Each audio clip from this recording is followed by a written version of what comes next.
So how do you do it? So rates right now, they're moving up. Do you say, okay, we may be in a little trouble here with this valuation reset?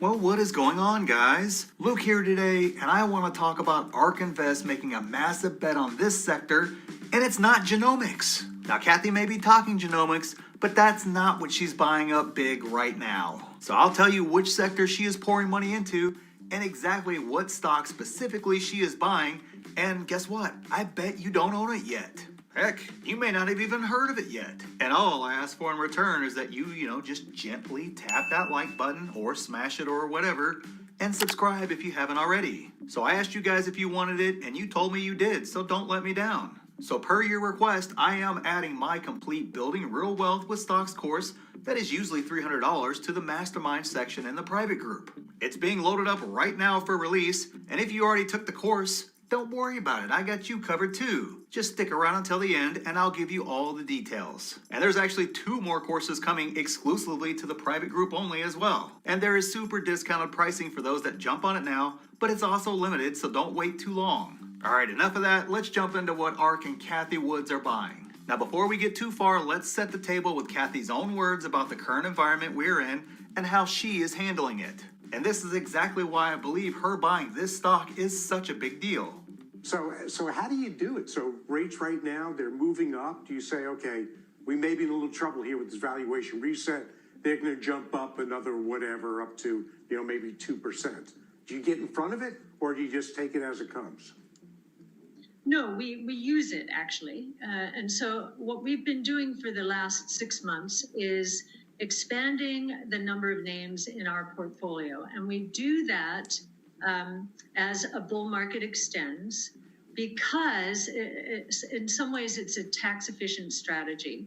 What we will do during a correction, especially a severe correction like the coronavirus crisis presented, we will sell names which are creating losses now because, again, we've bought them, we've diversified and bought them more recently. Sell those names creating losses to buy our highest conviction names.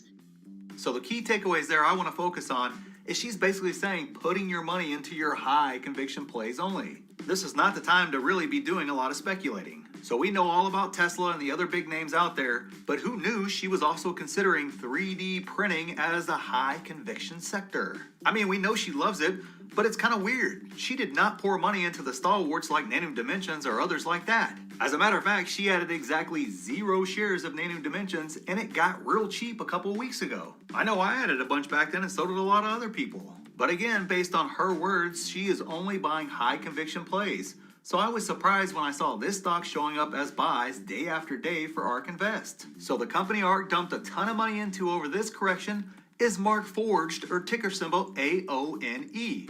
And yes, you guessed it, it's a SPAC, which makes this play even more intriguing. ARK added just over $330 million of this stock over the correction. And as you can see right here on this chart, as the market continued to deteriorate during the last correction, their buying increased heavily. That is a textbook example of how you buy the dip right there. And that's exactly how we did it in the private group. I just don't think any of us were buying this actual stock. So what the heck is Markforged, you may ask? Well, Markforged is an additive manufacturing company that designs, develops, and manufactures the Digital Forge. That's an industrial platform of 3D printers, software, and materials that enables manufacturers to print parts at the point of need. And they apparently have a lot of cool stuff still coming since it's AI based and it can learn and adapt to customers' needs over time. And there's actually a lot more than that to it, but it quickly got over my head fast. But what I do know is that Kathy Wood and her team have to have a high conviction in this stock to add it during this time. Now, I'm not sure if I'll be adding it to my portfolio or not, as I still have a lot of due diligence to do, and if I'm being honest here, I kind of need to decide first if I want more exposure to 3D printing in my portfolio or not. But ARK clearly thought it was time to go discount shopping again, and clearly they thought Markforged was one of the stocks to buy.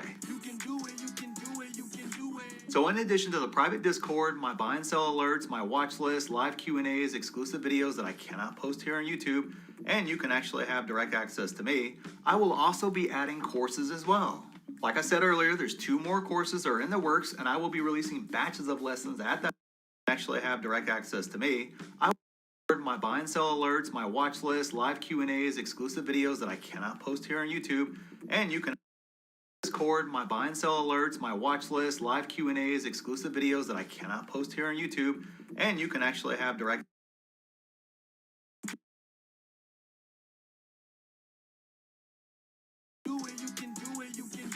So in addition to the private Discord, my buy and sell alerts, my watch.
Watch list, live Q&As, exclusive videos that I cannot post here on YouTube, and you can actually have direct access to me. I will watch list, live Q&As, exclusive videos that I cannot post here on YouTube, and you can actually have direct access to me. I will also be adding courses as well. Like I said earlier, there's 2 more courses that are in the works, and I will be releasing batches of lessons at that time on each, so you don't have to wait until it's complete to start working on it. Now, for those of you that bought the course earlier, don't worry, I got you covered. What I'm gonna do for you is I'm gonna give you 2 free months of the private group. So all you need to do is go to the course email, you can find it in the course itself, and email me so I can get the directions to you. Now, everything has to be done manually, unfortunately, so following these instructions step by step is imperative to getting you the free access. So thanks for watching, and we'll see you in the next one.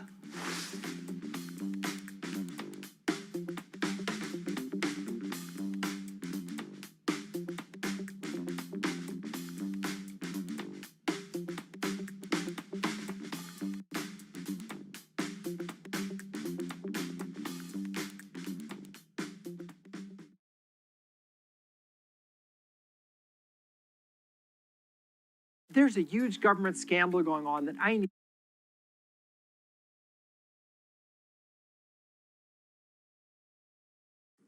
Okay, let's cut right to the chase. We have an online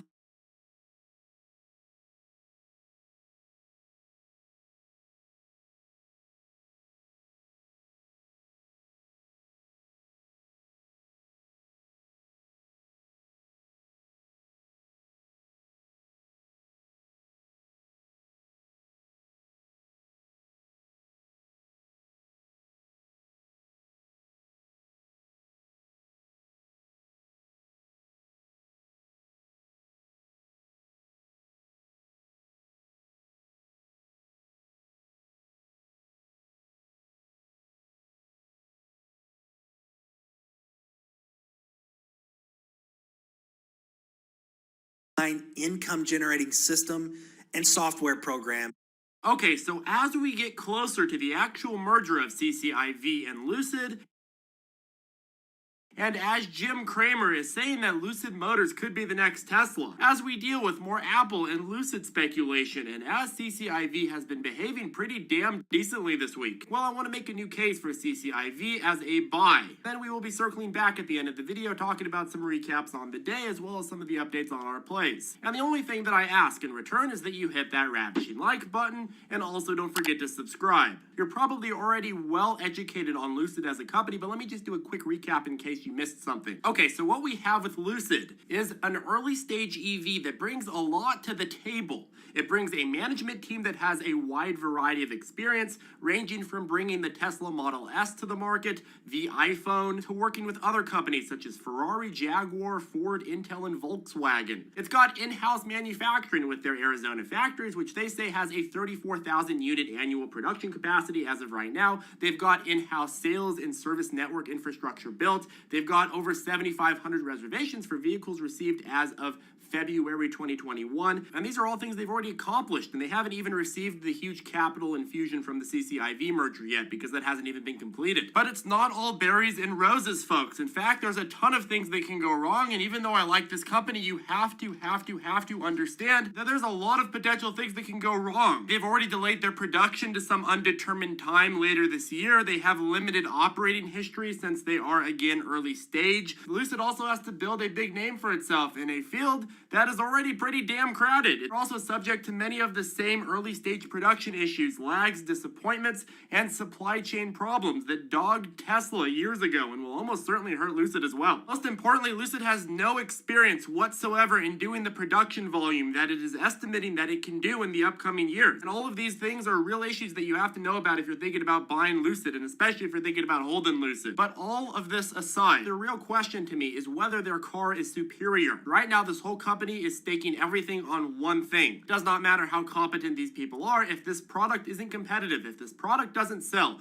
then this company, in my opinion, is completely worthless. The whole business model is built on bringing Lucid Air to market and then bringing cheaper Lucid Airs to market and then introducing more products. But it's using the capital from each level of introduction to actually fund the further levels of introduction. So if the Lucid Air is not competitive, this is a trash company. If the Model S in Tesla wasn't competitive, that would have set them back huge. So let's focus on the Lucid Air. How does it compete? Why would somebody buy an Air over?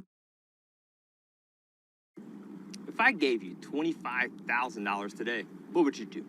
Pay 2 years off your mortgage, escape the rat race for a while, buy a new car? If you give me just 90 seconds of your time right now, I'll show you how you can make $24,840 in just 7 days. Even better, if you click this ad right now, I'll show you how you can potentially make $24,840 or more every single week with a quick, simple set it and forget it trades that require zero market knowledge or trading experience. This shouldn't even be possible, but trust me, it's very real. And it's all thanks to the government screwing up again. They passed a law that was supposed to make the stock market more transparent, to give the little guy a fighting chance. But instead, it ended up giving big corporate insiders an even bigger information advantage. So even though the mainstream media might not tell you to touch a stock with a 10-foot pole, suddenly these corporate insiders will move huge amounts of money into it because they know something that you don't.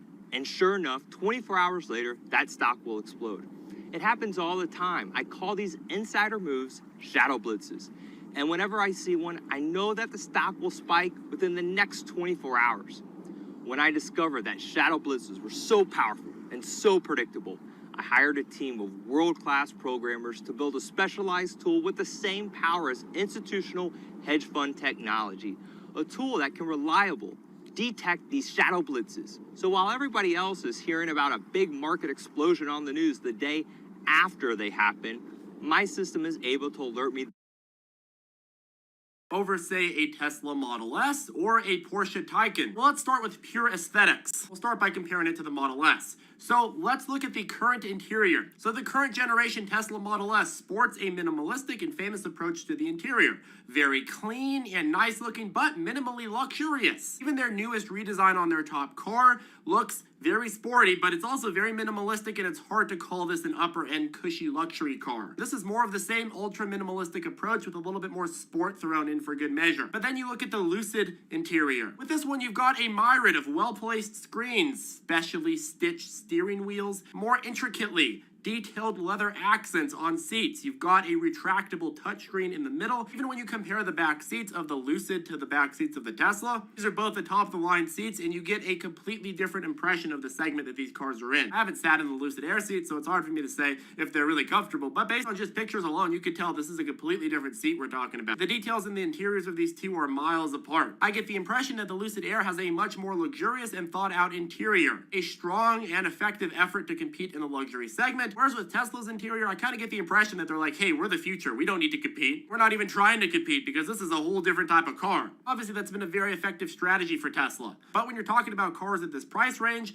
there's obviously going to be people that have demand for actually luxurious interiors. In that sense, the Lucid Air's interior competes a lot closer with the Porsche Taycan. It also took that outwardly luxurious techie approach that Lucid did, but still managed to keep the simplicity that people come to expect from EVs. And to me, I think that a large segment of the people that are buying Teslas bought Tesla despite their simplistic interior, not for the simplistic interior. They wanted to be part of the Tesla movement. They liked the status of it, they liked the look, but the interior left a lot to be desired, but they bought it despite it, not because of the simplicity. I think there's definitely going to be an appetite for EV cars that are both good, allow you to have that status that people like with Tesla and be part of a bigger movement, but also deliver in terms of really nice interior quality. You look at the Porsche Taycan, you look at the Model S, and you look at the Lucid Air, all completely beautiful cars. But Tesla's Model S has been around for almost a decade. It's had minimal aesthetic updates, and people are used to seeing it. I'm not a huge fan of the back end of the Lucid, though. They designed it in a weird way to make it so the trunk would open straight laterally.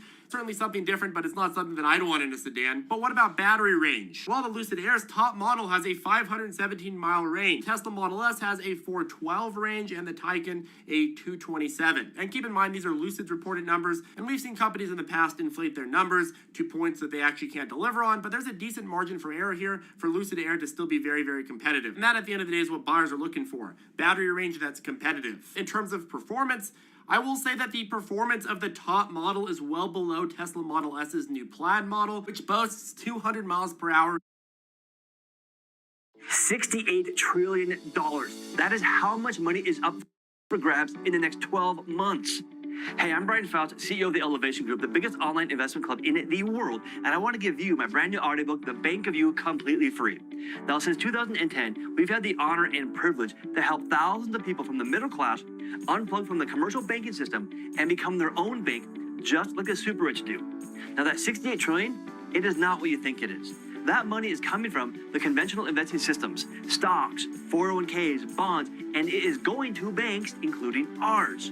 So what I want to do is invite you to a free online masterclass that I put together where I'm going to actually show you how to simply copy what the super rich, actually what myself and our entire community here at the Elevation Group are all doing. And at the end of that training, you're going to get this audiobook, The Bank of You, completely free.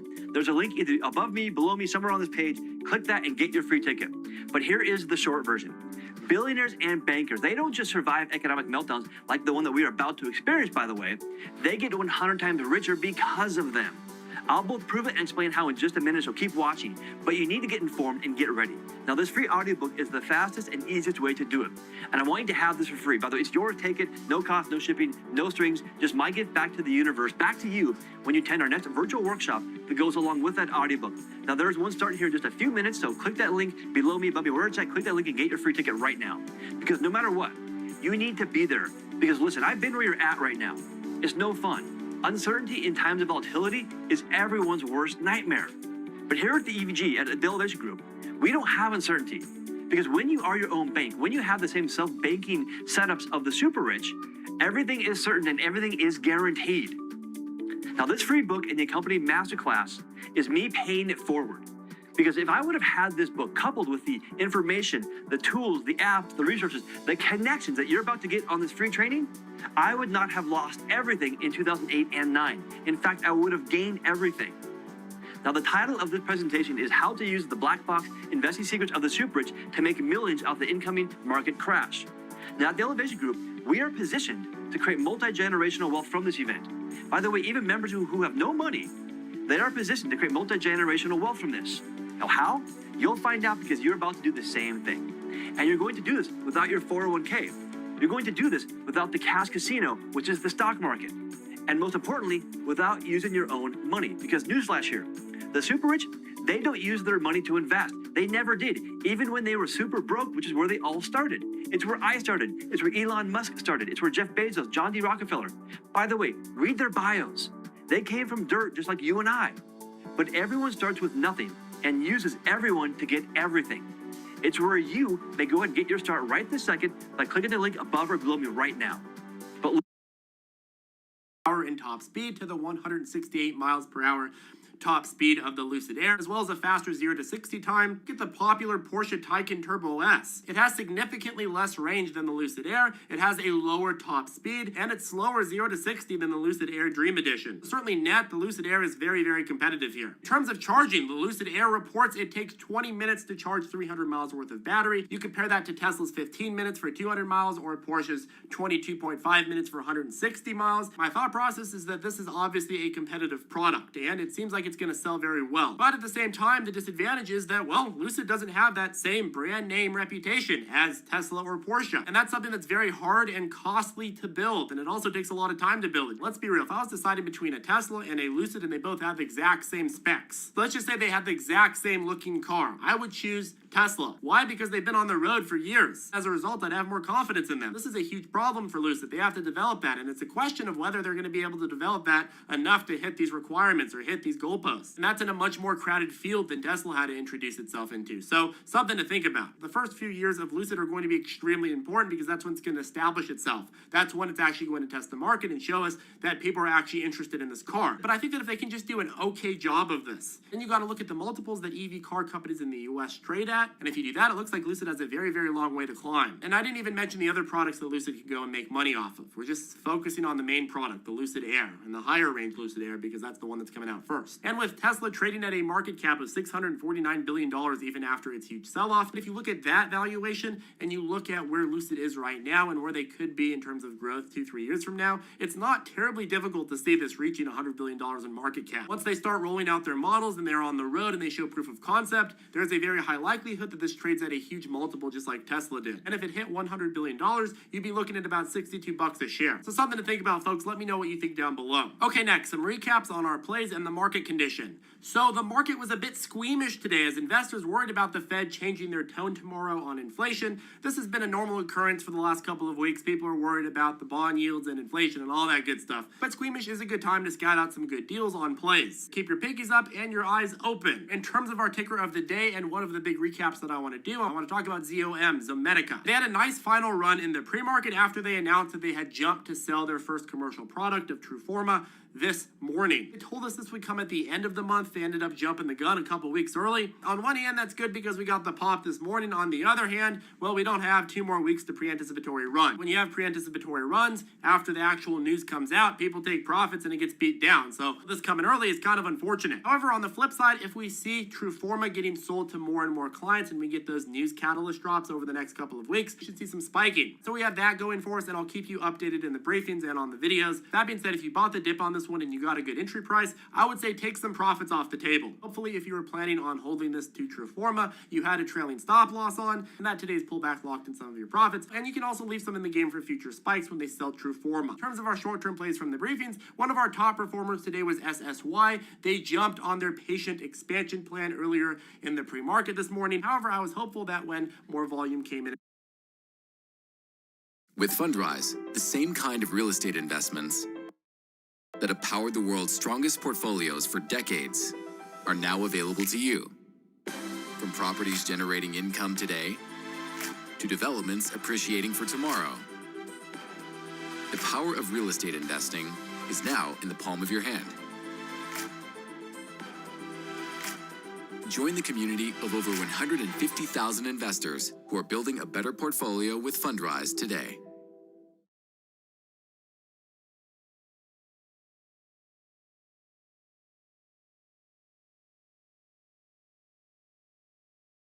What's up, you guys? Ross here from Warrior Trading.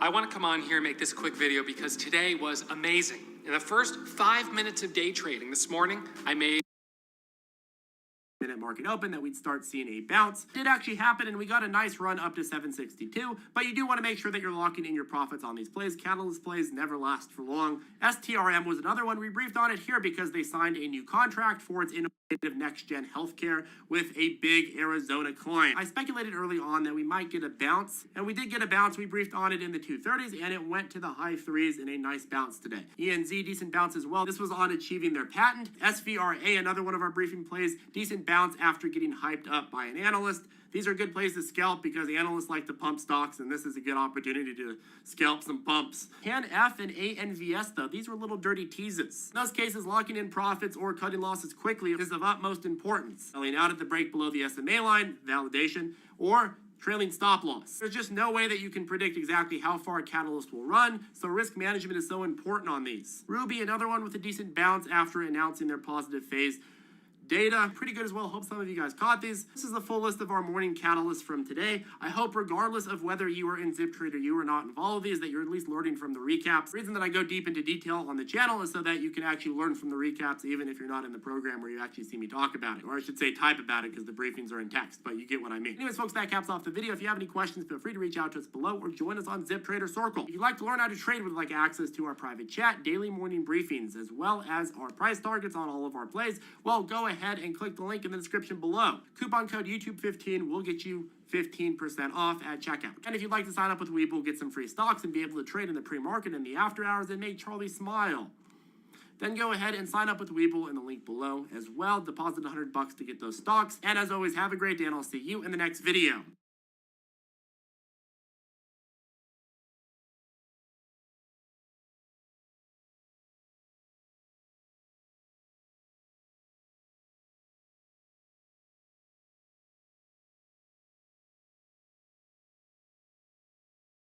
What if I told you the best opportunity on Amazon right now and the foreseeable future has absolutely nothing to do with selling products? Hey, we've been making over 7 figures on Amazon. Welcome everyone back to another Meet Kevin live stream. So in about 60 seconds, Mad Money with Jim Cramer begins, and we are going to react to Mad Money with Jim Cramer interviewing not only, well, usually he starts by talking about what happened to the market, and we can react to that stuff too, but we'll also listen to him interview the CEO of Lucid, Peter Rawlinson, and we'll also be listening to an interview with the CEO of CrowdStrike after earnings today. Super excited to see both of these. So these will be coming up very shortly here. We do have a little bit of action here in the after hours, and keep in mind when we go into after hours, we you know, things can be a little bit more volatile, and that's because volume is lower. But oftentimes people trade CNBC in the after hours. They kind of, it's buy the rumor, sell the news. So they trade a stock up until the CEO comes out. And then they trade, like they start selling the stock, unless obviously there's some kind of like you know, catalyst that's announced during, which can sometimes actually pump the stock too. So it depends. It could go either way, obviously. But if nothing gets announced, that's usually what we see, up and then down. But anyway, Plug Power here, down 10% also after hours. I guess they're rewriting their financials or something like that. Didn't sound too good. But anyway, here we go. All investors, there's always a bull market somewhere, and I promise to help you find it. Mad Money starts now. Hey, I'm Cramer. Welcome to Mad Money. Welcome to Cramerica. I'm doing my friends. I'm just trying to make you some money. My job is not just to entertain, but to educate, to teach. Oh. So call me at 1-800-743-CBC. You bailed out of that one. Now, look, if you only learned one thing from the pandemic, I want you to remember this. I want you to remember that betting against the end of the world is a sucker's game. Yeah. The next time you think the world is ending, you have to assume that it isn't. I want you to take the other side of the trade. I want you to bet against the end of the world. Now, on the anniversary of the worst part of the COVID-19 crash, we got to think about something. That's funny. In the stock course, one of the things I talk about regularly about the psychology of money is, are you really going to bet against Train America? Like, ask yourself, really? You know, the wind's at your back. Come on. Tech-heavy NASDAQ, excuse me. We know it is easy to succumb to panic. We just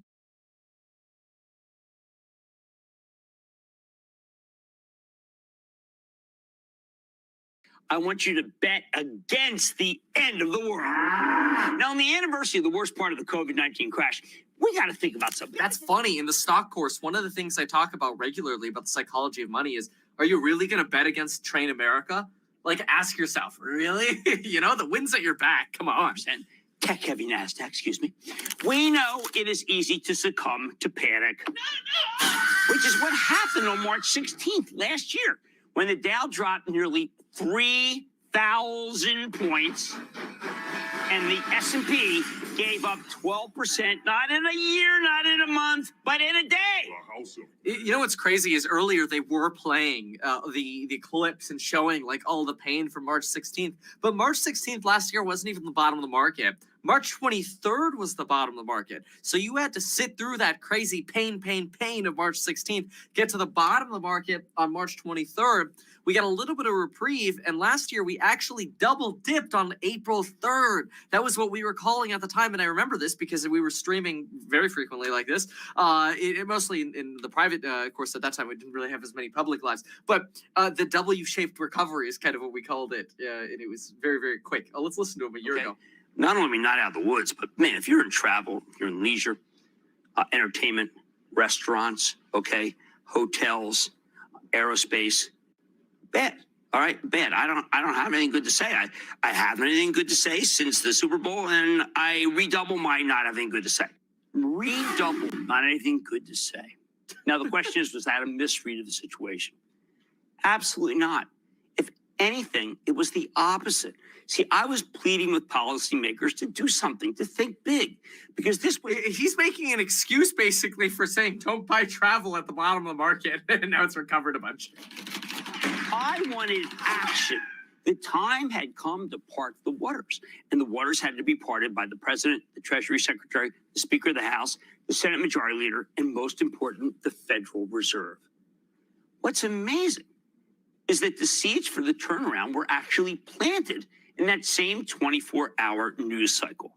The previous night, Fed Chief Jay Powell took to the airwaves and called for a full 1% rate cut. Yeah. A huge round of bond buying. Buy. A slash in the discount window so desperate banks could get capital, all of them. And a coordinated action by central banks all over the world to fight the collapse in economic activity. These were... Now, keep in mind, this is Fed Jerome Powell last year, basically coming out to save the day. Jerome's not really doing that anymore. Last interview, he didn't do that. Tomorrow, he might not do that either. And things must be much worse than they looked. Otherwise, why make such drastic moves? In retrospect, the market was remarkably dumb. See, and also, and this was another one. Do you know that we got two big positives that day that were completely overlooked? They were asterisks, even as they held the metaphorical keys to finding the bottom. First, analysts learned that Tesla would have plenty of capital on hand, and the company would be able to make the numbers despite the production shutdowns. That news shocked the skeptics and caught the attention of what's most important, a new generation of less jaundiced investors, individual investors, who are about to get stimulated. Did I hear Tesla? Put their money where their mouth is. Similarly, a little biotech outfit, it's called Moderna. It announced that their vaccine candidate had blocked the virus. Big trial, one patient. Stocks. This one company can make you an automated income. Forget Amazon, it's overrated. Walmart e-commerce is taking over the world and no one is even talking about it. This might just be your chance to create a side income and allowing our team to build it for you. Now, if you are struggling to pay your bills, have really bad credit, or if you are looking for the next get-rich-quick scheme that's going to make you rich overnight, well, just skip this ad. Look, I'm not going to mislead you by saying you can become an Amazon millionaire quickly, because you can't. There's just too much competition, and it's saturated. But if you still want to become an e-commerce success or earn a passive side income, there's a once-in-a-decade opportunity for you right now. Walmart. Walmart is inviting people like you to sell on their e-commerce platform, and they have doubled the revenue of Amazon. The best part is, there's way less competition for you. They have just 60,000 sellers. Compare that with Amazon's 2.5 million, and you'll see how big this opportunity is. It's almost like becoming a seller on Amazon back in 2006. Those who did that are 7- and 8-figure business owners today. Now, if you are intimidated and don't know how to sell on Walmart's platform, don't worry. We'll be doing that for you. We're going to build a completely automated store and have our team run it for you so that you don't have to worry about all the complicated stuff like finding products, marketing systems, logistics, tech issues, and a million other headaches that come with running an e-com store. We'll do all that for you while you collect the checks and enjoy with your loved ones. Our team has started and run multiple 6- and 7-figure stores on this new platform already, and we're ready to help you. We will manage and scale a Walmart store for you using the same techniques we've used to build these other stores. We call this Walmart automation because our team handles everything from A to Z for you. Just let me put it as simply as I can. If the largest company in the world is already making $20 billion on e-commerce, and now they have decided to make that one of their main priorities, and they are letting you in on it, you can see what an unbelievable opportunity this is. If you're as excited as I am about this, then all you've got to do is act right now. Click the link and let me show you exactly.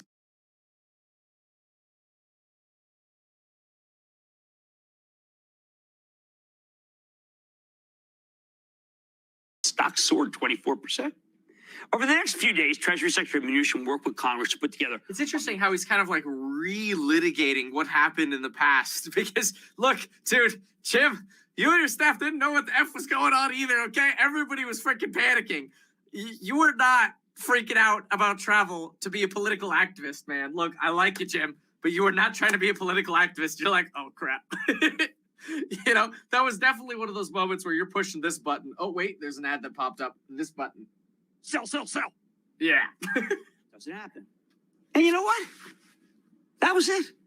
Today's show.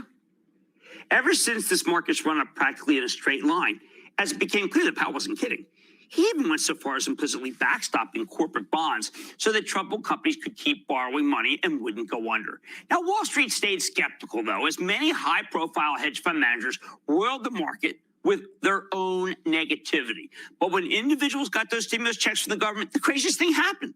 Lots of those people opened accounts at Robinhood or other commission-free brokers, and they went to work doing one thing pretty much and one thing only. Buy. They were buying what the hedge funds were selling. Now, I've done a lot of work on that period, including talking to the trading desk and the people behind the scenes at the largest companies that were involved in brokerage. And these legions of new buyers, they went for what a lot of people felt were the most dangerous stocks imaginable. They just sat there every morning. Some of them starting at 4:35 a.m. and they bought the cruise lines. They bought the airlines. They bought that was us. That in a crazy way, that was us back then. I remember posting videos on the channel like, what's going to go bankrupt first, American Airlines or Carnival Cruise Lines? And I'm like, I'm buying Carnival. And I was buying the crap out of these stocks. They were so freaking cheap.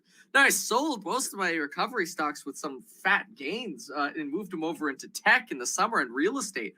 But man, those were the days, huh? Those were cheap. Protect the last group that's still at risk that the FDA hasn't allowed any protection for, its children. Remember, this was never a financial crisis. It was always a public health crisis. You keep the economy on life support until the pandemic is solved. You get to the promised land. That's what a week ago what the week was last year. That's what it was about. Of course, there is a ton of cosmic irony. I mean, you know what? Look at this. This is today's Wall Street Journal front page. And it does make me nervous. I got to tell you that. It makes me blanch, more like it. It's the exact opposite of what they printed a year ago. Lead story: air travel showing signs of turning a corner. Federal travel's finally coming back. Here's another one. Banks eye cash reserves for profits. This is the single most positive piece the Wall Street Journal has ever published about the financials in ages. Look out. Or about this one. Housing boom is different. It's a story that explains how the current boom is fueled by home buyers putting down big wads of cash, not at all like the 2000s when it was all financed by debt. Then, if you want some levity, we got it. Tesla crowns its new techno king about Elon Musk giving himself an absurd new title. He actually felt compelled to file with the SEC to make. I'm going to pull up really quickly because I don't just solely want to focus on this right here. He's talking about the cover of the Wall Street Journal. I can get that too. But I want to really quickly take a peek here at what CCIV doing going into the interview. It's only up 0.5%. It's up 8.4% on the day. It actually went red in the after hours for a moment, and it is currently up about 0.5%. And then we do have CrowdStrike, which reported today. It beat slightly and had some good forecasts, so they're up about 5.7% today. So see how if we get anything new from the CNBC interview here. Now keep in mind, Jim Cramer recently has also been advocating going straight into value stocks, like, hey, more airlines, less tech, and things like this. Now, previously, he's been really bullish on tech. I'm still at tech, so a little bit of a differentiation there. I like my tech. People are like, oh, Kevin, you're too bullish on Tesla. I'm like, you think Tesla's going to be dead in 2030? It's just getting started. All right, let's keep going here. Tell the truth. What do you got going?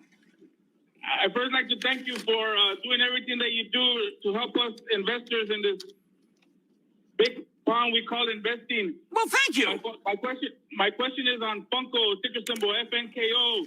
Jim, seeing that the stock at the beginning of last year reached the 52-week low of 312, ever since then it's been on a tear with its latest earnings beating, and it gave a 52-week high of almost 20. Right. Jim, do you think this stock could double? Look, the numbers, it's unbelievable. JP Morgan Boost turned this thing on, but more importantly, let me tell you something. It does have a $20 price target. Let me tell you what I think happened here. There were a lot of shorts, and when you got a lot of shorts, well, guess what goes on? Funko, GME, you get the picture. Holly in New York. Holly. It's interesting to me when people call in, they're like, hey, when do you think this is going to double? Can we get a better question? I'm sorry. Go on. On the way up. And on the largest pullback year to date, the market had. Yeah. The news came out that United Postal Service gave the contract to another company other than Okay, Workhorse. is this about Workhorse? Workhorse got screwed. And in addition, Oshkosh got it. This is going to be about Workhorse. When's it going to double? Against Workhorse. My question to you is, do I buy into the weekend? No, Holly, that was that they didn't get that contract was very big, and I don't think that's going to be reversed. The most important thing that that's totally what I agree with too. If Workhorse not getting that contract, not so good. Not so good. But let's see here. Nope. Okay. All right, let's keep going. Why they didn't win the contract and how maybe they can get it back. Okay, it's been a tough year. But betting on the end of the world is a mug's game. On Mad Money tonight, as the vaccine rollout continues and more economies start to reopen, could a company like Dow be well positioned in this market? Yeah, the giant chemical company. I'm going to talk with the CEO. All right, so while they're on commercial, we are, there we go, Lucid. Become the first journalist anywhere to ride in a Lucid Air. I'm going to tell you all about the experience and whether it bodes well for the stock. They got in it? Sit down with the CEO and wear your Did it seatbelt the drive? next time. And high-end retailers have been riding higher since the late 2020s. That's big. If Cramer, beyond like actually us seeing the video, right? But if Cramer, like, I thought they weren't allowed to go on a test drive. If Cramer was able to go on a test drive, that's pretty cool. Now he said ride in, so he wasn't able to drive it. Did he just sit in it? That's interesting. Okay, so we'll see what Jim Cramer has to say about Lucid in just a moment, since it sounds like there's a chance he was in the darn thing. Well, not just in the thing, but at least on the road with the thing, which that would make him one of the. Look, I know you're just as sick of these make money online ads as I am. So it's my job right now to tell you why we're completely different than that. And it's for two main reasons. Number one, if you don't make money with our program and system and software, you don't pay for it. It's as simple as that. And we guarantee it in writing. So that's number one. So you might be going, well, how can we be so confident that we'll guarantee it in writing? And this is why.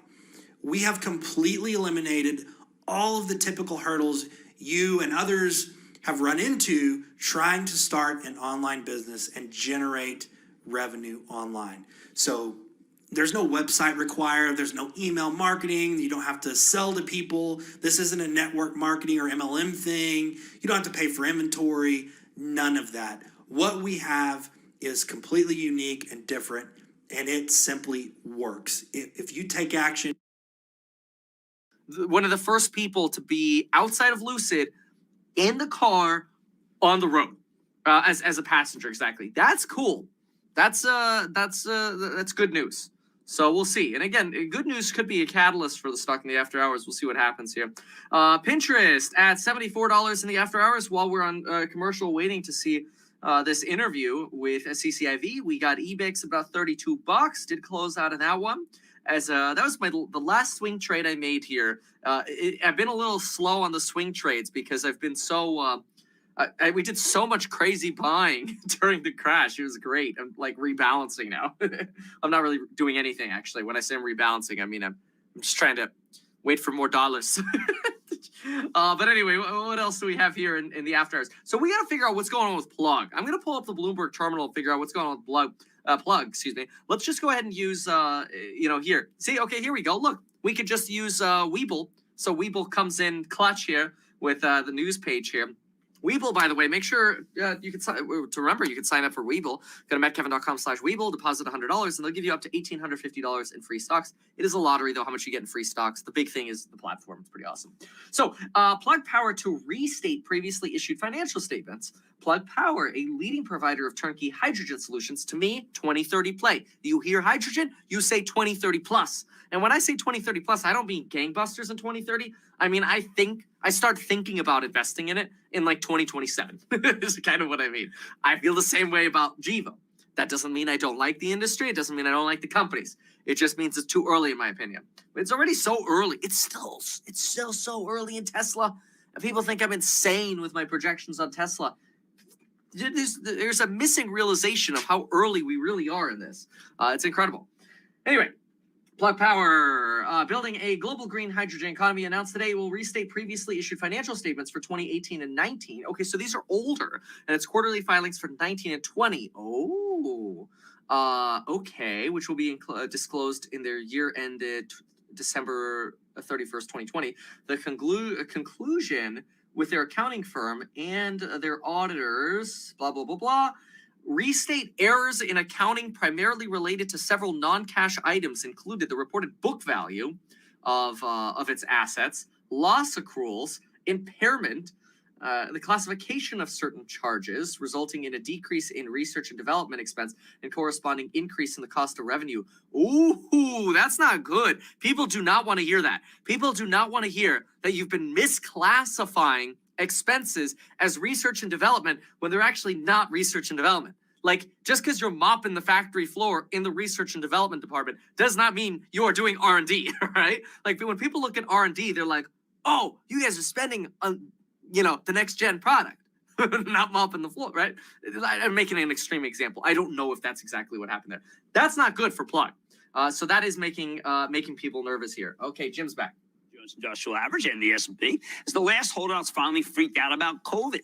That night we spoke to Jim Fitterling, who's the CEO of Dow Inc. That's the giant chemical company. Even though his stock was down 60% year to date, double the S&P, he told a very optimistic story about the resilience of Dow's business and its ability to generate cash, even in a tough environment. Enough cash to pay the dividend, which was an incredible 12%. He put his money where his mouth is and just bought nearly $2 million from Dow stock personally. I sure hope you're watching because that was exact bottom for the stock. Jim sent me the newspaper he was reading off with air travel showing signs of turning a corner. We could talk about it in the next commercial, maybe. After their very bullish presentations at JP Morgan Industrial Conference just this morning. Mr. Fitterling, welcome back to Mad Money. Jim, good to be here, and congratulations on 16 years of Mad Money.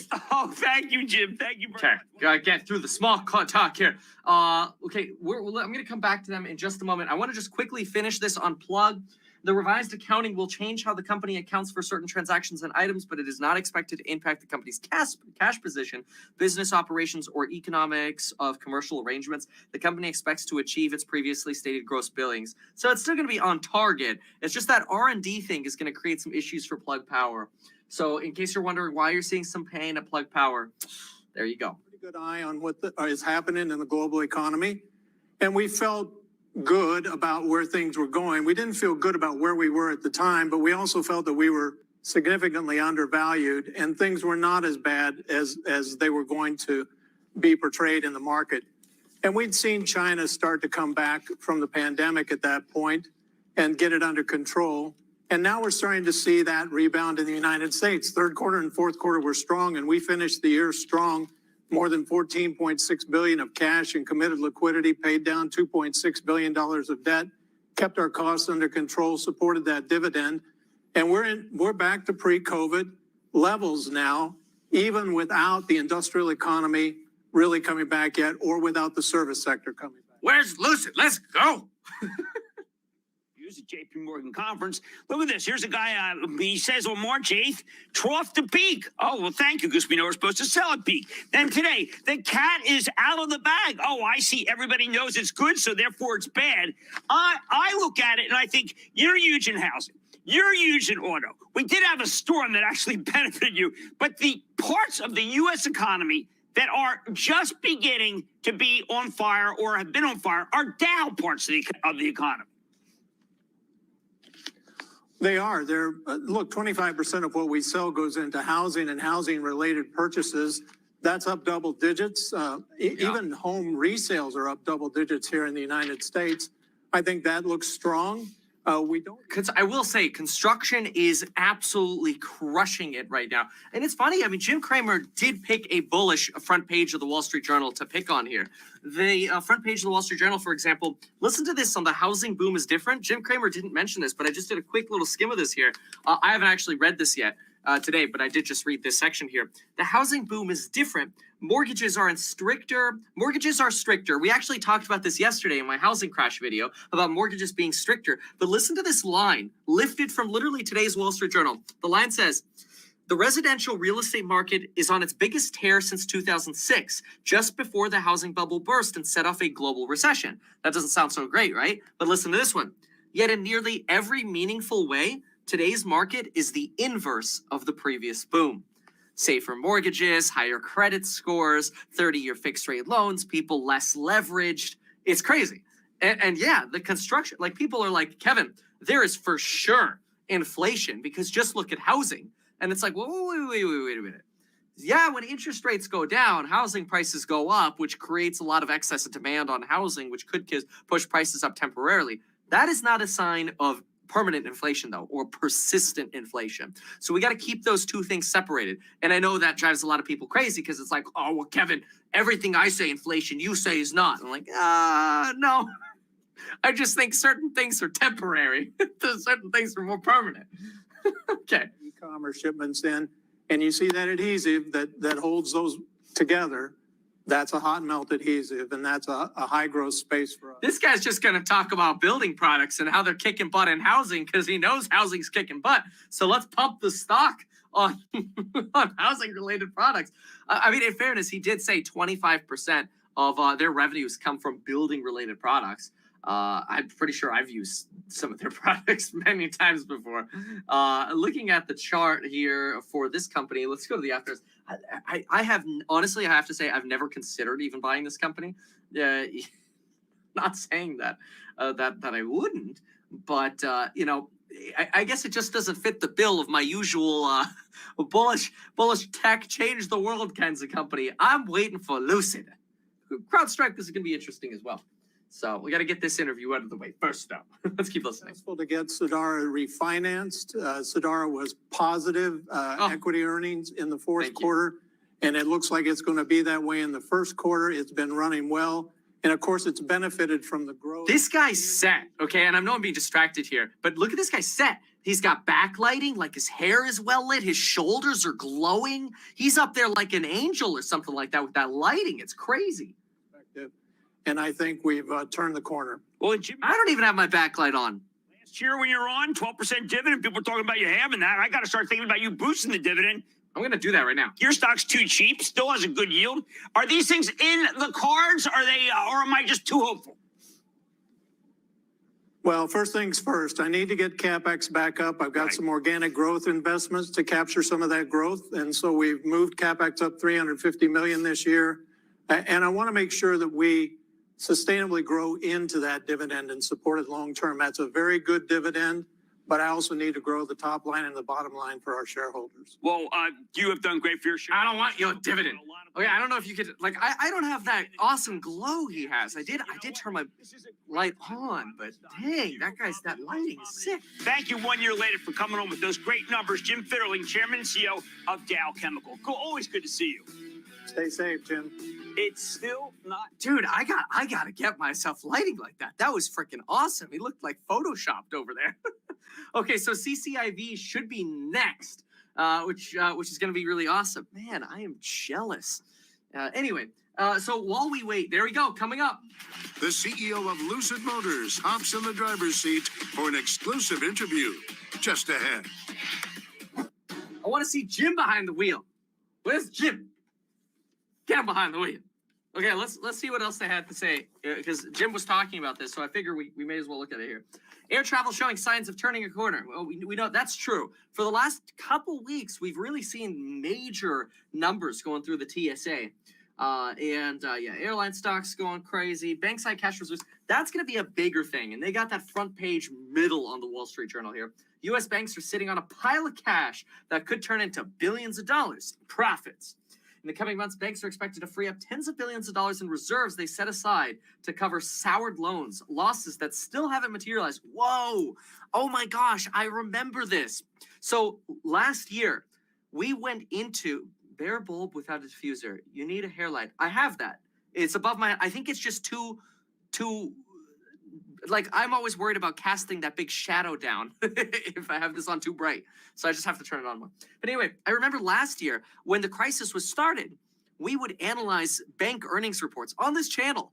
And we're like, oh my gosh, JP Morgan's putting aside this much money for losses that they're expecting. And we're like, whoa, they're putting aside billions of dollars for credit card losses. Commercial losses were the biggest sector. Housing losses they were putting aside money for. Because the CARES Act didn't even exist then. I mean, think about how crazy that is. The CARES Act didn't even exist a year ago. I mean, it was being negotiated, but nobody was paying attention to it. Everybody was freaking out over what was the crisis that was brewing. People weren't even really paying attention to Chuck Schumer and Mitch McConnell. That's crazy. So that money is going to be really able to be basically turned into earnings again, because rather than writing it off as an expense, an allowance for doubtful accounts, basically in fancy accounting language, they're now able to consider that earnings again because they didn't spend it after a year.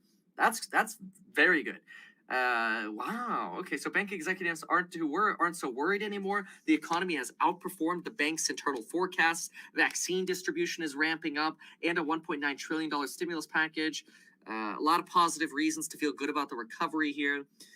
Reserves are meant to cover expected losses, right? But they haven't happened. So JP Morgan and Bank of America and Wells Fargo have lowered their loan loss projections by 10% approximately each. Analysts now expect the four banks to earn $77 billion more. This is the problem with newspapers. You actually have to turn the page and then figure out where the story continues. In 2021, up from $61 billion. Wow. I mean, that's awesome. I have to say, look, Jim Cramer, the glow on the guy is from all the chemicals. Oh, that's funny. That's a good one. But I have to say, I mean, Jim did take a bullish cover of the Wall Street Journal today to talk about here. You got Tesla on here as well. Tesla crowns its new techno king, master of coin. Jim's back. All right, let's get this interview. Let's go. Some of these SPAC names are actually worth buying in weakness. Take Churchill Capital 4. That's a special purpose acquisition vehicle that's merging with Lucid Motors. That's an up-and-coming Tesla rival that plans to start producing its gorgeous cars in the second half of the year. This one's got two things going for it. Lucid Motors is a legitimate company that will soon have an actual product to sell. I saw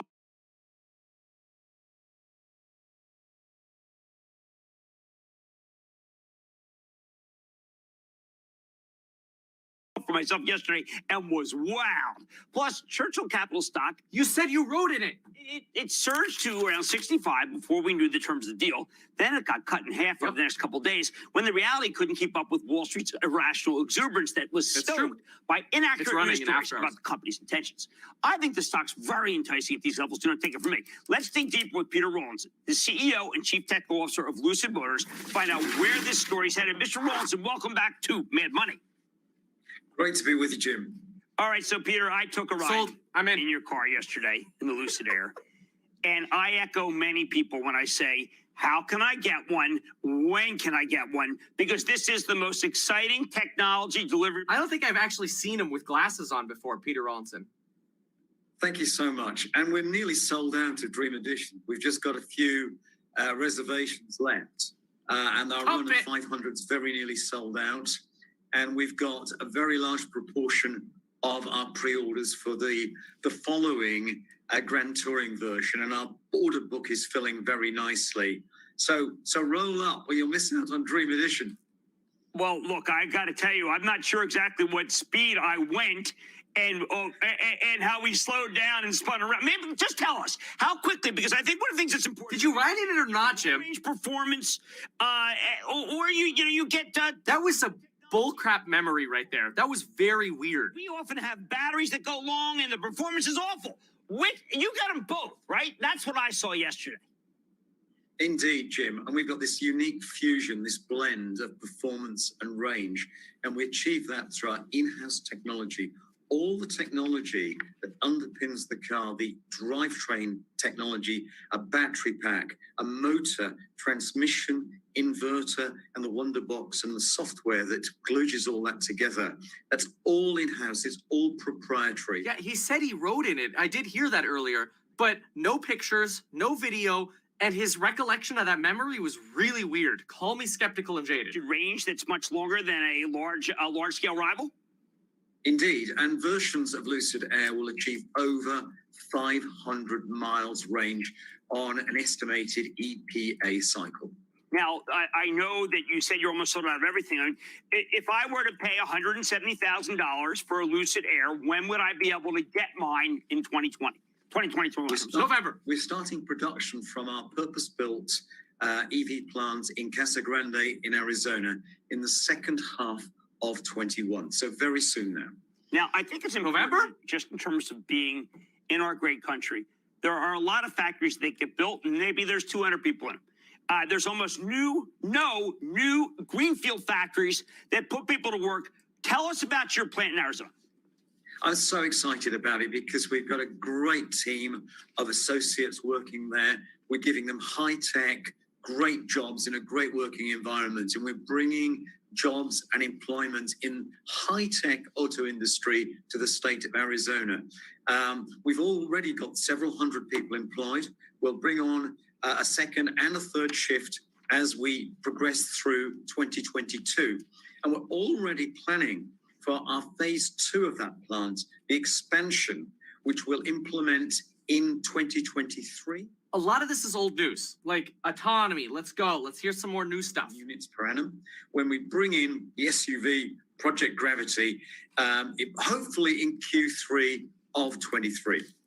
I think it's important for people to understand that unlike a competitor that a lot of people worried about for years and years, the money that you have right now will get you to that expansion that you're talking about. Indeed, this is an amazing outcome from our merger process with Churchill Capital. We secured $4.5 billion through both the SPAC and the PIPE with an unprecedented array of blue chip investors. And that really secures the future of Lucid. And I mean, this is very interesting because that competitor was only able to secure several $100 million at IPO, and it meant that it had to really look for fresh injections of capital many times. And with this capital, we secure our future well into 2023. We can implement phase 2 of the factory in Arizona. We can add, more than 2,500 hourly and salaried manufacturing employees. We can bring all 4 trim levels of Lucid Air into production.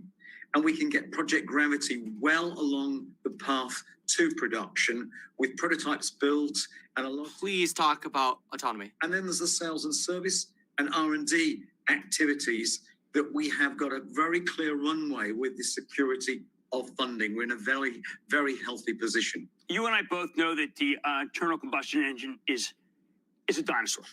You also know that you and I know that the demand for cars like Lucid are big. Let's say an Apple were to come in. Would Lucid have problems selling cars if the great Apple came in? Well, there's always room for new entries. And don't let's underestimate the market, because this isn't a market for EVs. There's no such thing as an EV market. This is a market for cars, and EVs will penetrate and completely fill that market, that world market for cars. So I'd welcome the competition from a company like Apple, but ultimately, you know, this is a technology race. Tesla recognizes that, and Lucid recognizes that. And I think that's what differentiates so many of the traditional car companies. They buy parts off the shelf. They take a commoditized approach to this. Lucid doesn't. It's all in-house developed, designed, engineered, and manufactured. Vertically integrate your core IP. Only Tesla does that today.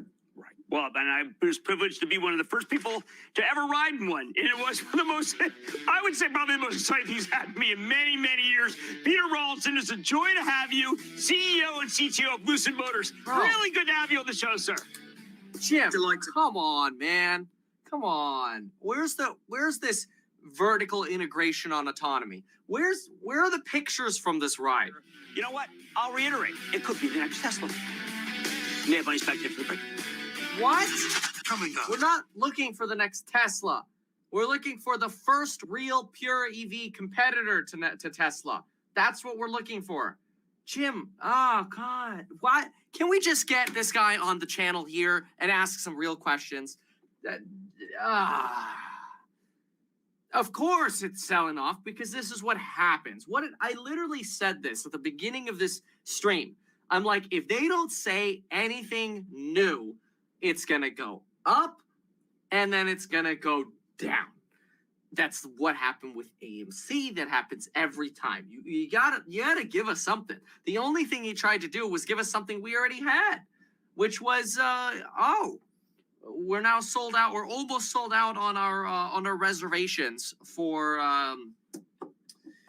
the Dream Edition or whatever. But in my opinion, using Mr. Kramer's soundboard here, that was a little bit of a train wreck.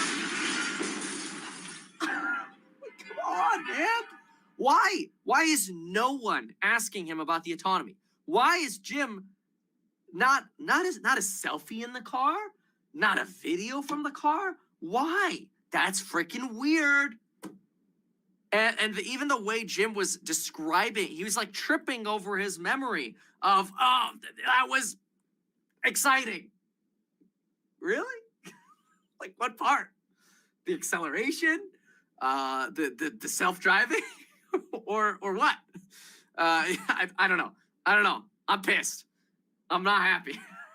Okay? Anyway. It's exhausting. All right. So we got CrowdStrike coming up, but that's disappointing.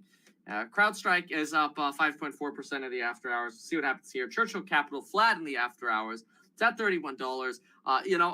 Look, it's not like we got bad news here, okay? But we certainly didn't get anything juicy out of that, which is disappointing. Plug talked about why this thing's selling off. Domino's dropping a couple percent. Whoa, look at those sticks on Domino's. Oh, wait a minute. What? There's like no volume on this in after hours. Domino's Pizza. Okay, that's bizarre. So is this even, what is going on here? 2.69%. Yeah, I don't know if there's any news related to this Domino's here. No, it's just so low volume. Doesn't even matter. All right, what else here? SunPower Fuel. We're waiting for Jim to come back for that interview with CrowdStrike. FRX, gosh, I mean, this has just not been moving at all. It's possible, I mean, you get into something like Peloton. Remember what I've said about Peloton is that, Peloton is one of those you want to wait for it to cool off and then buy it. But knocking on the door, and we bought this at like 1090. I'll hold that thing. I'm holding it. because the SPACs can move quickly. But right now, the SPACs are just getting wrecked. It's almost like if you're a SPAC, you've got a bullseye on your back, and people are taking shots at you. That's a little bit what the market feels like right now. As we're like, oh, SPAC, sell. Somewhat what's happening right now in the market. I mean, certainly, like, look at the percentage of the market, the market's moves today.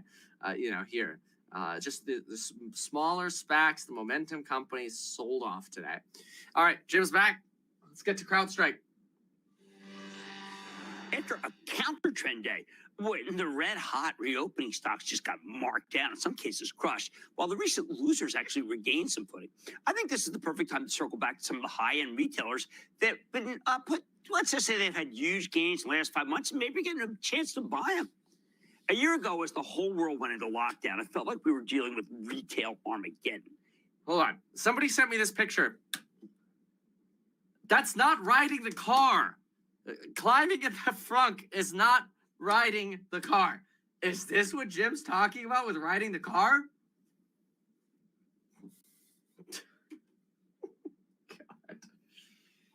The worst part of the pandemic. And once we started getting good news about potential vaccine candidates, their stocks exploded into the stratosphere. Macy's, Nordstrom, Tapestry, they're up more than 100% since we began to round the corner in early November. By the way, a lot of these companies were given up for dead. So now we're in a new world. After Rocky Start, we got one of the best vaccine rollouts on earth. We're doing 2.4 million shots per day now. No more complaints. New infections and new deaths are both down big from their highs. Many states are starting to fully reopen. Get to CrowdStrike. Which they'd show actually a little more patience. And of course, I always want more shots and I also want more tests, but I don't want to gripe forever. Still, we can finally see the light at the end of the COVID tunnel. And that's happening right as Washington's latest $2 trillion stimulus package kicks in. People are already getting their checks. We know from last time that much of that money will be spent, and not all on stocks. Put it all together, and you know what? You got a terrific situation for the high-end retailers. Unfortunately, that's not exactly news. Everybody saw this one coming, which is why their stocks have spent the last few months rocketing into the stratosphere. So I think we got to ask ourselves, have we missed the move? Or is it possible that the luxury retail names have more room to run? Only way to find this out is to go off the chart. So to do that, we're going to Bob Lang. He's the founder of ExplosiveOptions.net, as well as... Where's CrowdStrike? You're gonna keep CrowdStrike till the end, I see. Okay, fine. I don't know. In the meantime here, while we wait for Crowd, let's go ahead and just pull up the top news at the moment. Let's see what's going on here really quick.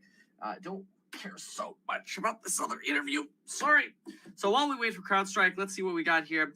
Yes, this is going to be a big wait on tomorrow, folks. Right here, equities waiting to gap higher after FOMC decision, which releases tomorrow at 11 a.m. We will get their letter, and then we will get Jerome Powell's speech and his Q&A. Which Q&A can last, I mean, his speech and Q&A can last like an hour. So between 2:30 Eastern and 3:30 tomorrow, you want to be right here where we cover this, where I cover this. It's just me. Anyway. U.S. Trading Tuesday was sort of like a pregame show for the FOMC, which wraps up its two-day policy meeting Wednesday. Wow, what is this? This is like a sports writer. The 20-year auction was well received. This is true, but the yield still did go up. Retail sales disappointed, but few cared. Yes, because of cold weather. Stimulus checks coming. Great. So, okay, but will the Fed move the dots to reflect a hike in the median dot for 2023? In other words, do we think the Fed is going to say we're going to move rates in 2023 rather than in the long term like 2024? That's a little bit of one of the concerns. In fact, I wonder, I probably have one of their summary of economic projections here. Let's see here. Summary of economic. Summary. Oh, I have it. Oh, this is from 2 months ago. Oh, sweet. I cannot believe I got that so fast. This is from 2 months ago. So this is what they're talking about with the dots. Basically, they're saying, will the Fed tomorrow release this statement, which they will release this at 11 a.m. California time and 2 p.m. Eastern tomorrow. And what people are going to look at is they're literally going to do this. It's so basic. I mean, this is like we're in elementary school. Okay, ready? 1, 2, 3, 4, 5. 5 dots. Will those 5 dots become 6 to 10 dots tomorrow from more dots moving from over here. That's what we're going to be looking at for tomorrow. And there's more. Maybe we'll do a little bit more of a detailed breakdown later. But yeah, so that's what they're talking about with the dots here. Were the dots to suggest a hike in 2 years, it means the Fed is starting to consider tapering. Exactly. Because remember, one of the things we talk about on the channel here is I think the Fed's going to start tapering bonds 18 months before they start raising rates. And if the Fed starts sending those kinds of indications, you're going to have a little bit of a fussy market. You're going to have a little temper. What do they call it? Taper tantrum tomorrow, maybe. Or beginning of that. Long end treasury sink. That's good. It's like the 20 and the 30 year. Retail sales take a breather. Home builders could get hammered thanks to lumber. Conditions are ripe for single family home prices to keep climbing. Builder stocks, maybe not so much. Interesting. All right, so we're waiting for the CrowdStrike CEO on CNBC. So we'll take a peek at that in just a moment. Okay, so we got a lot of expectations for the Fed tomorrow. I'll break that down a little bit more later. T. Rowe to cut fees on some money funds. Okay. Plug Power plunges. So we read this. We read the statement on this. But here's an article actually discussing it. So let's see what they mentioned. As much as 18% after the close, the disclosure is a setback for Plug Power. Their partnership with the French firm Renault. Okay, let's see here. Accounting errors, we talked about those. I want to see if they have a different conclusion than me. My conclusion was the R&D change was a big issue. No timeline for filing the report. Warned that its review could find other errors. Oh, that could do it. Spent decades losing money to find profitable applications for hydrogen fuel cells, best known for fuel cells that run forklifts and other freight handling gear. But last year, Plug Power bought a pair of companies to drive the business of generating and distributing hydrogen. Okay, so no real other insight here. But by the way, interestingly, I made a video about Plug Power when it was at $74, and a lot of people got really, really mad at me at $74 because I'm like, it's a little pricey. Not trying to I don't want to see anybody lose money, but I was a little nervous about Plug. I need to make a video about that. You can probably find it. Meet Kevin. Just put Meet Kevin into YouTube Plug Power. But anyway, we are waiting for Jimmy to talk about CrowdStrike. But let's see what he's saying now. I don't like stocks that go like this. I like stocks that digest, stair step, and then go higher. Sure. Lang points out that the MACD is flashing even after this run right here, that it's going to go higher. It doesn't hurt the last quarter came in better than expected. At the moment, Nordstrom's perched near its 2020 highs, but Lang's betting it could make a run at its 2018 peak. Do you know if that is 50% higher from here? Man, that would be incredible. I may have to go to the store, see what's going on. The bottom line, sure, the non-essential high-end retailers have already run, but the charts as interpreted by our own Bob Lang suggest that Capri Holdings, Tapestry, LVMH, and Nordstrom could all have more upside here, thanks, yes, to the stimulus checks. This whole group was running out of gas a couple of weeks ago, and Congress agreed to pump $2 trillion in. And now they're looking at another leg higher. Nordstrom. This one kills me. How could I have not seen that coming? Stay with Kramer.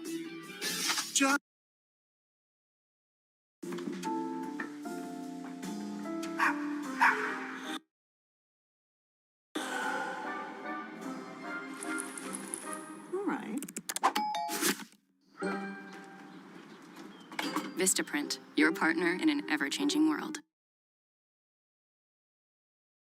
Just chill out. Chill Man is in the house. Chill Man can be king. The Chill Man is in the house. He's happy.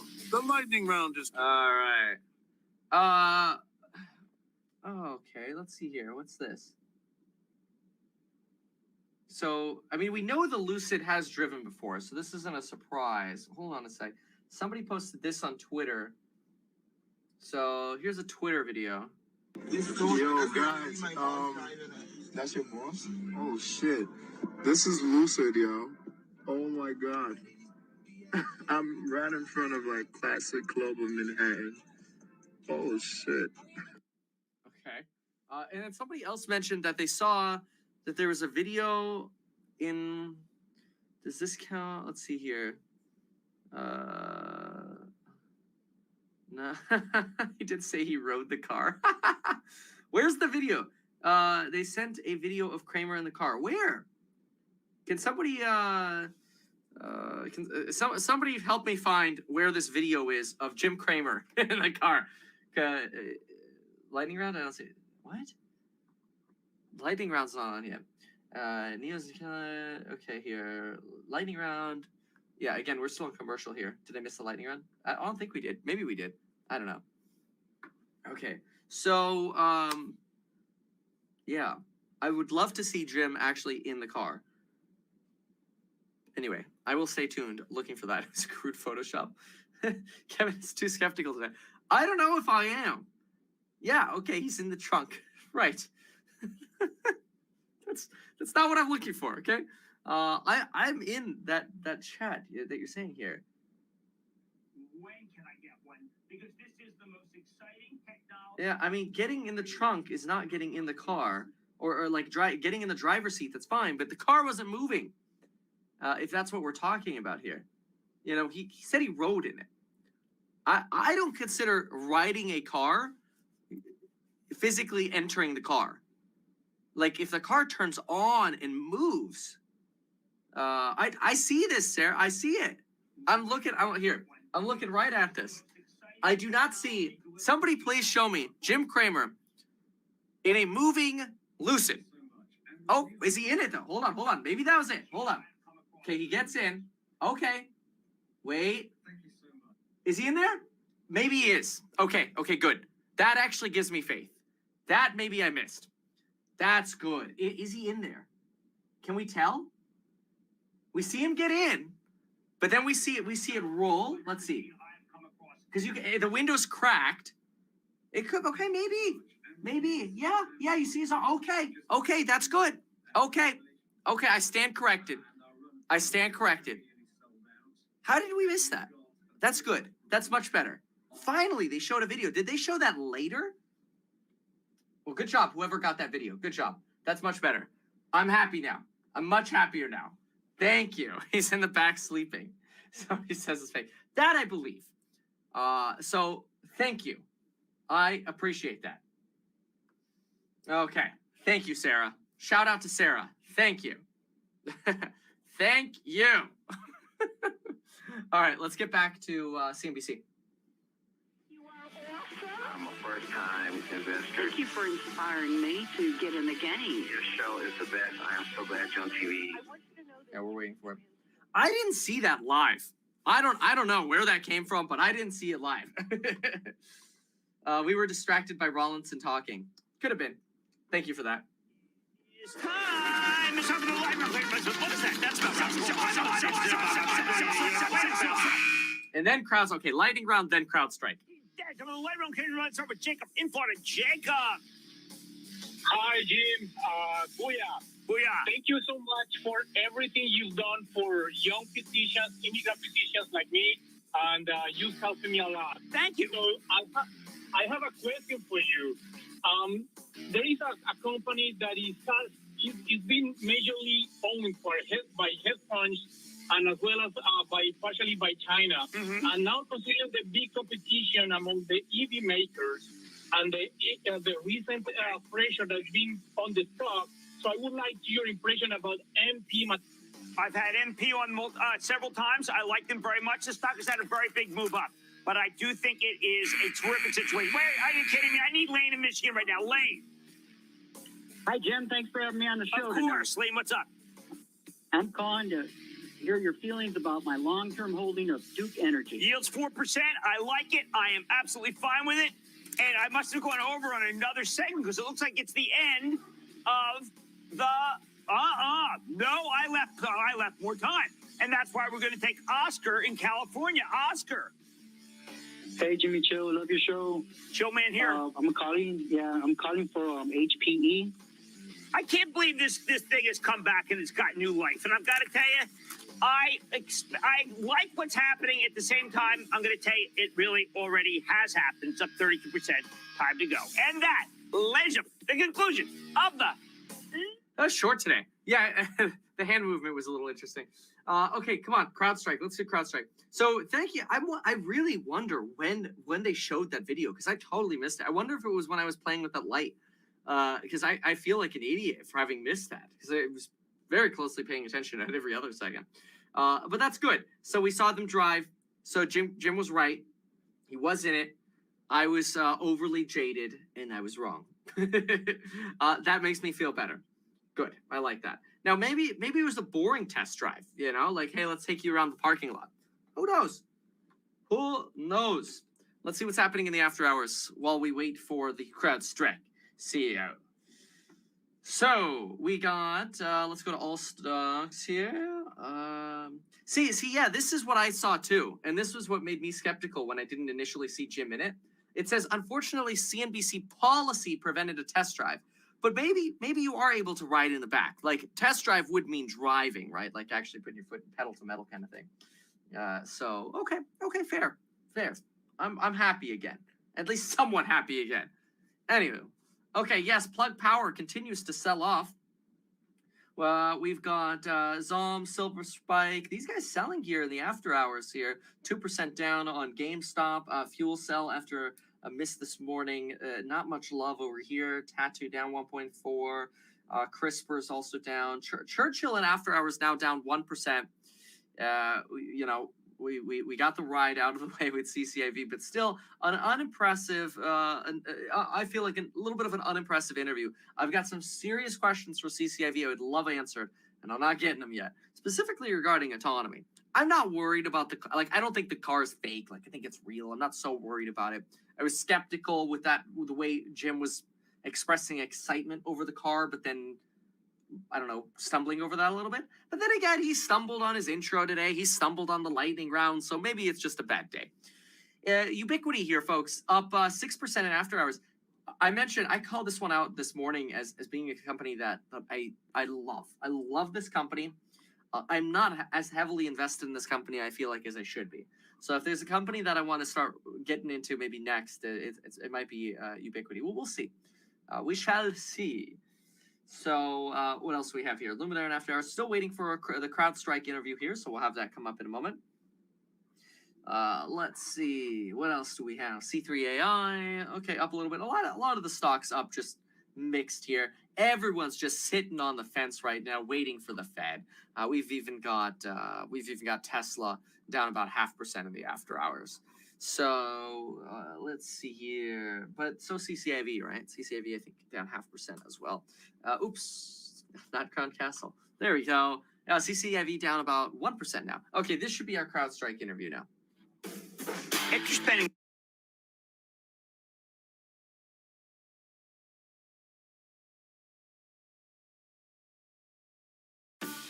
A different future starts with you. That's why GoDaddy does more than help you find a name. You can create, sell, and get found online so any small business can make a change. We need a new generation of thinking, your way of thinking. Start different at GoDaddy.com. If you're spending the better part of a month lost in the wilderness, some of our favorite high-flying growth stocks have got their mojo back. Take CrowdStrike. That's that cloud-based cybersecurity company. It just reported a fabulous quarter after the close with an amazingly quick run to $1 billion in sales. At the close tonight, the stock was down 22% from its highs, but it's now roaring in the after hours. Could have more room to run. Let's take a closer look with George Kurtz. He's the co-founder and CEO of CrowdStrike and the man who called out Microsoft's systemic weaknesses in the Windows authentication architecture as a reason for the ease with which a threat actor was able to compromise our nation's security. Yeah, I can't really call in because these shows are pre-recorded, unfortunately. I could have called in earlier, I suppose, but it didn't. Demand money. Good to be here, Jim. George, first, congratulations. It's a very big deal to reach that $1 billion mark. Very few people and companies have been able to do it fast enough. You did it, of course, the annual recurring revenues number I'm referring to. It looks like you did it with some very big customers, with the likes of Pfizer, one of the most important companies in the world right now, with the likes of Procter & Gamble. These are big marquee names. Why are you winning them? Well, Jim, we're winning them because we've got the platform that works, that stops breaches, and more importantly, we've expanded even outside of security into some of these adjacencies, and that's what customers are looking for. Those are rental grade mini blinds. Lower cost, Sorry. better efficacy, and the reduction of all these other agents. It's just too complicated in their environment, too much overhead, and plain and simple, they want technology that just works. This guy's So you now have 58 of the Fortune 100, and you've not been in business for 50, 60 years. I mean, this is a tremendous number for the short time that you've been running the company. It is, and we've certainly made our name in the enterprise market. We've got some of the largest financial services companies in the world, as many other industries.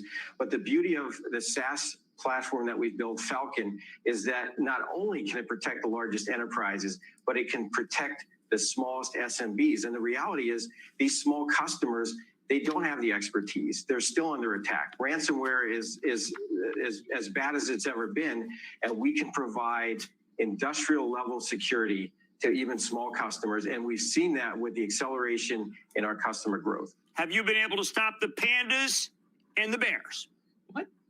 You know, that's what we do every day. Our CrowdStrikers get up, they get out of bed, and 24/7 we're focused on stopping the bad actors, whether it's a nation state bear or panda, or whether it's any number of e-crime groups and everything in between. And those are the names you use. Now, you gave some pretty controversial testimony in front of Congress where you basically said something that a lot of people told me behind the scenes and were unwilling to tell me on camera. And that is that there are some actual issues when it comes to Microsoft. And specifically when it came to the SolarWinds hack. Tell me why you're brave enough to go in front of Congress and tell what everybody else says behind my back and your back and everybody else's, but here it goes. Well, if somebody's going to ask my opinion, I'm going to give it to them. And I've been doing this for almost 30 years. I wrote a book on the topic, and it's just what we've seen. You know, these are technologies that have had problems for many years, and it comes around the authentication process. I highlighted, you know, some of these authentication bypasses and directory problems. When we do incident response, you know, the vast majority is on Microsoft technologies. We look at the flaw in the Exchange servers, over 250,000 customers impacted. You know, where are these break-ins happening? They're happening on Microsoft technologies, and customers, you know, they're looking for other ways to protect those systems rather than just using Microsoft technologies. Well, I admit George should be confused. If I were to buy a car, 250,000 people buy a car, and it gets hacked by one of the bears. If I were to buy a washing machine, and it would break down like this, even if it had a great brand name, well, I wouldn't tolerate it. Why are we only discovering this from you in front of Congress? Well, I think it's one of those areas where maybe people don't like to talk about it, or there's, you know, hand waving in the sector. But the reality is, you could try to do all the information sharing you want. If you have a problem in some of these core technologies, you have to get it fixed. And I think, you know, there isn't, whether it's us or Microsoft or anyone else, I mean, I think we're all trying to do the best for customers. But if we have a problem, we've got to point it out. And, you know, we've made a business of being able to protect Microsoft technologies because of what we've seen in the threat landscape. Well, you know, we had Kevin Mannion on the other day, from FireEye. One of the things he said to us is it's time to play tough. If you were with President Biden, would you not say, you know what, no more? We got to tell these guys, we know who you are, and we're coming after you if we see it again. Because you do know who they are. In your testimony, in all your documents, you even know exactly where they're coming from. Isn't it time we fight back? I do think there needs to be a response which is communicated, you know, publicly as well as behind the scenes, and we do this now in the physical world, right? If there was It's getting a little political. I'm going to see if I can pull up a little bit of data on CrowdStrike. U.S. would react as an example, and there needs to be cyber norms so that you realize, or adversaries realize, that there are costs, there are consequences if you're going to attack our infrastructure, our companies, our governments, and undermine, our digital lives. Okay, well, they're being a little political, so let's just go ahead and jump for just a quick moment here. I want to show you Bloomberg intelligence on this company here. CrowdStrike thesis: CrowdStrike's cloud security momentum continues to build with customer growth and the adoption of its add-on products, steadily gaining support or usage here. We think this could support annual recurring revenue growth of 70 to 80%. That's pretty high. That explains why this company's PE ratio is through the freaking roof. SaaS basically and big growth. I'm gonna keep reading this to find some other snippets. Let's just listen in here for a moment. Kramer, see you tomorrow. Oh, it's over. It's all right. I can't believe it's already over.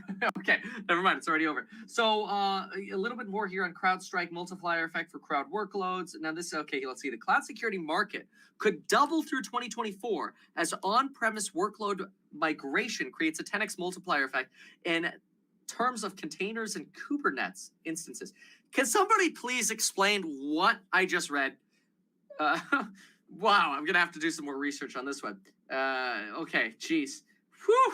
Like, you can talk to me all day long about vehicle deliveries. You start talking to me about Kubernetes, get some work to do here. We believe CrowdStrike's market share could be aided by its product lead in native integrations with hyperscale cloud providers like AWS, Azure, and Google Cloud. Most on-premise firewall and endpoint security providers likely trail cloud peers in securing containers and Kubernetes workloads. Unlike CrowdStrike, large appliance vendors such as Palo Alto Networks, Checkpoint, and Fortinet, whatever, will likely cannibalize their product sales with workload integration. Okay, wow. Lot to unpackage here. I'm sure if you have some tech background, that makes a whole lot more sense to you. But yeah, I mean, CrowdStrike is one of those that people are looking at as a high growth company and high growth opportunity. Yeah, and certainly the more we go virtual, I feel like the more these things become even more important. Let's quickly look at the earnings estimates for this company here. Okay, containers. Too long to read. Security is needed. The more SaaS becomes important, especially on on-prem systems are going away.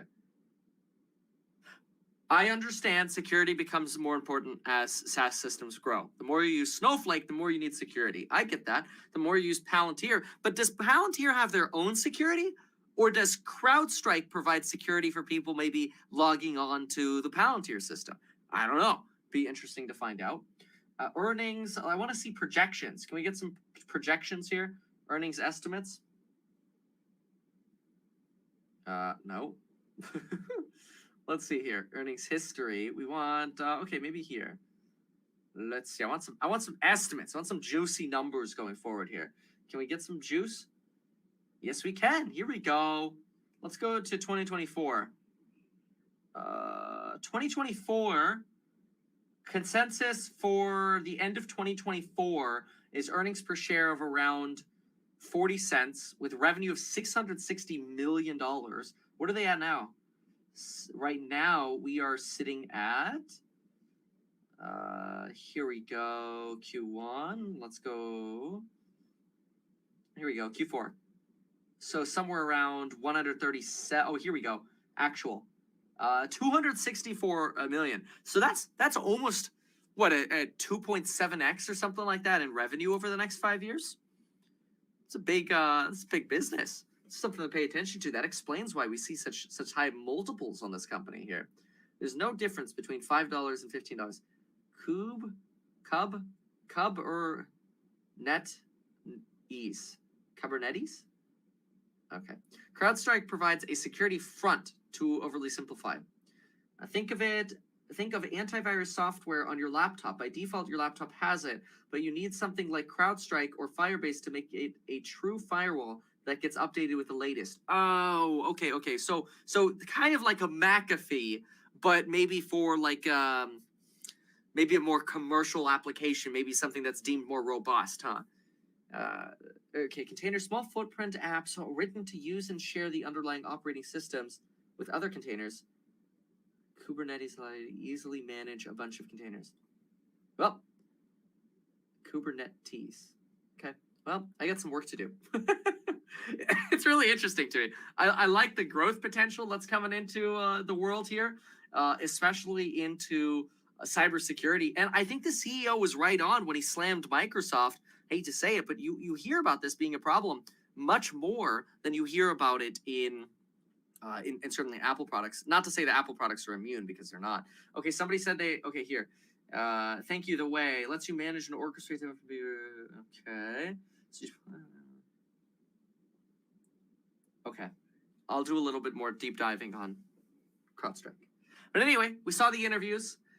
Look, even though we saw Jim Cramer shoved in the back of the Lucid, I'm a little disappointed. We didn't really get anything new out of that interview.